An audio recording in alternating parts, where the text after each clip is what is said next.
Well, I'll tell you a little bit about myself first. I studied at the University of Pretoria, undergraduate and postgraduate.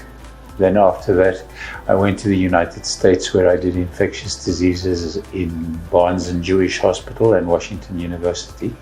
And then when I returned to South Africa, I first worked in the military hospital. Then I worked at Tygerberg Hospital as a consultant in infectious diseases, and also taught infectious diseases at the University of Stellenbosch. From there, I went into private practice in Stellenbosch. And from Stellenbosch, I then returned to Pretoria, which is actually my stomping ground, and then started off in infectious diseases practice. So what does it mean to be an infectious diseases physician?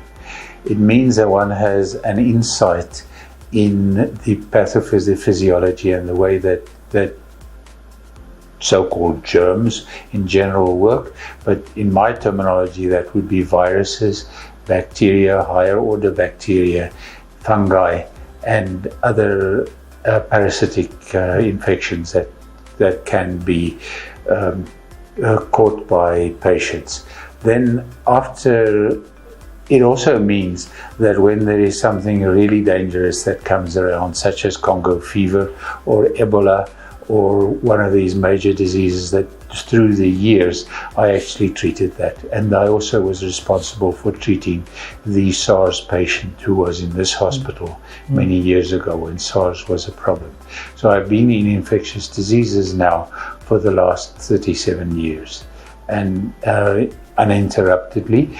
And infectious diseases in effect means that I have a very good knowledge and feel for how to use antibiotics and how to counteract and to protect against infections of all natures.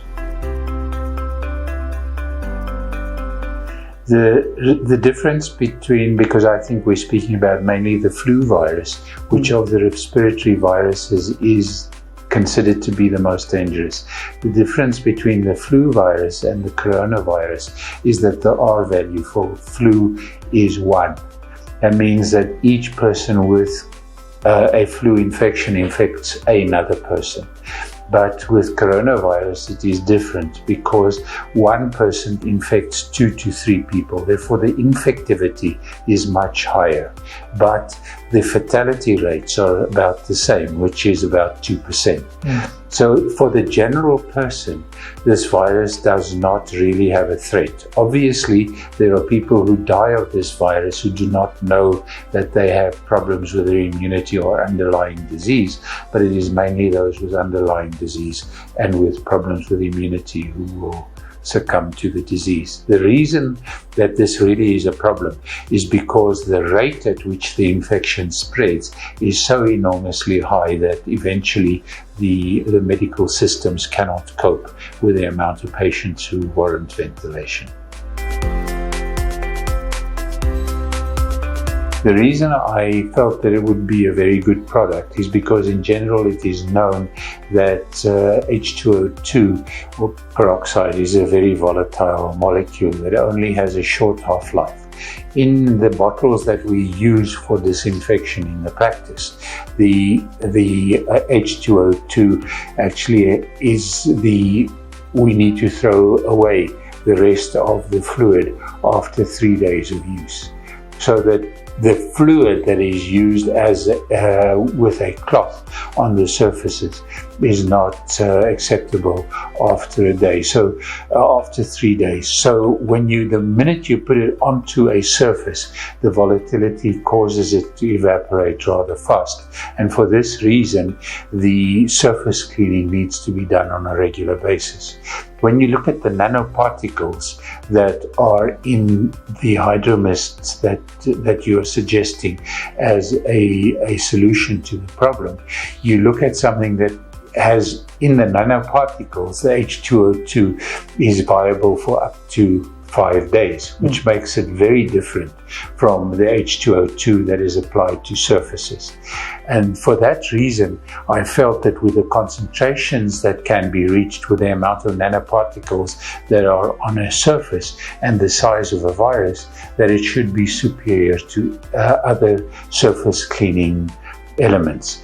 The only thing about it is that on surfaces where there is friction, the nanoparticles can be expected to rub off onto the surface that then is in contact with it. For example, where people touch or where people sit, and that one would just have to do disinfection of those specific areas for that reason. The COVID-19 is spread because when people cough or sneeze, there are secretions that land on people's hands. This is taken care of largely by masks. But when I was in St. Louis, an interesting study was done. They took a nurse and they took an infectious diseases physician who was supposed to know about transmission of infection, and also a guy who was on the infection control committee. And both of them had a cold. They injected them with a fluorescent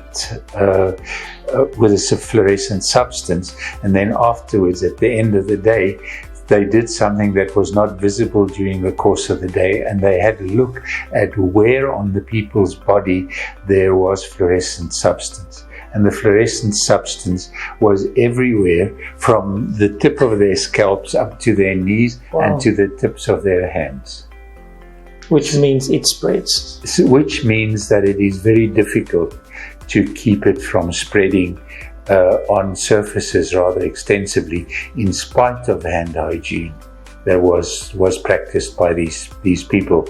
And the reason for this is that it also lands on clothes, and there is nothing that you can do to prevent you from touching your clothes, because you need to remove a pen, you need to put things into your pockets, you take things out of your pockets. So yes, it means that it does spread on surfaces, and therefore surface decontamination is hugely important, because if the viruses are on surfaces where some of these fomites have landed and you touch it, it is on your hands immediately. So disinfection of the surface then reduces infection of the hands, which again reduces infection of the face, because the true areas that you want to prevent the virus from getting into are the mucous membranes. That would be the cornea, the nose and the mouth, and for that reason one would want to minimize that transmission. The reason one would choose HydroMist is because of the theoretical advantage that one gets from the nanoparticles that are on all surfaces and that come into close contact with virus under all circumstances, whereas the other substances actually disappear and evaporate in a shorter period of time. Where the HydroMist has a life of up to 5 days, the other substances need to be replenished reasonably often.